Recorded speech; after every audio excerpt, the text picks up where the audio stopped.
In this extract from Love, Lose, Live, we hear how Simon takes legal advice about applying to court for an order for the children to come and live with him, and doesn't like the honest and realistic opinion his solicitor gives him.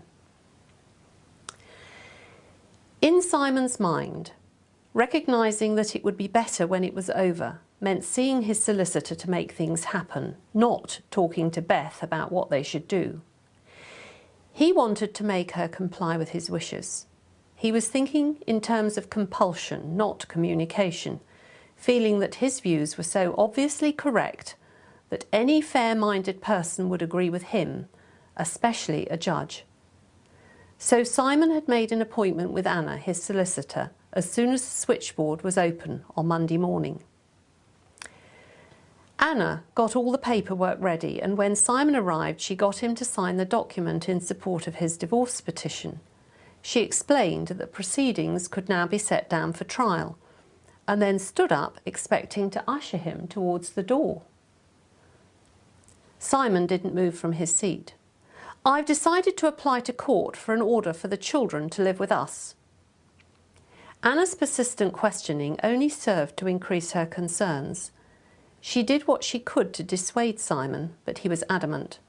As far as Simon was concerned, his reasons made perfect sense to him, even if they seemed incomprehensible to everyone else. "Simon, I have to advise you that I don't think this application will succeed, and it will cause unnecessary distress to your children. They will have to be interviewed by a court welfare officer. From everything you've ever told me, it's been apparent you consider the children's mother is well able to bring them up.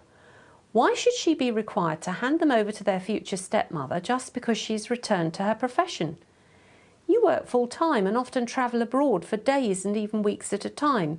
Your partner also runs her own business. How can we seriously argue you are better placed to have day-to-day care of your children than their mother? Why can't we at least try to negotiate arrangements for the childcare to be shared more equally between you and the children's mother? I don't want to help her pursue this work in London. I want her to work locally, and she will if I bring this application." "You mean this is nothing to do with the children and is in fact a tactical manoeuvre?" "Yes, well, no," Simon contradicted himself as he saw Anna's frown. "No, of course not.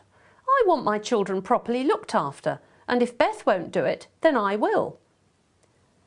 "I cannot advise this application. In fact, I advise against it. I need to be sure you have realistic expectations about what would happen.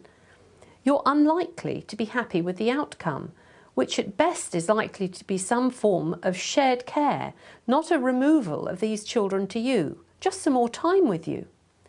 "Those are my instructions," said Simon. "Will you carry them out, or shall I go elsewhere?" "You leave me with no choice. I'm just sorry you feel you need to do this," she said. Simon felt he ought to be feeling relieved that he had the initiative for once. But why did he feel so bereft? Why had he insisted on applying for a child arrangements order to try and get the children to live with him when he knew this would hurt them all? Once again, Simon's journey home from his solicitors involved a diversion to the pub. Waiting for the first drink to have an effect, he finally admitted, if only to himself, that signing the divorce papers had made him feel as though Beth had died. He didn't want her dead. He missed her in so many ways, but they simply couldn't live together. She made him so mad. What had that mediator said about grief making you angry and blaming? That you fight because you're angry, and you're angry because you're grieving?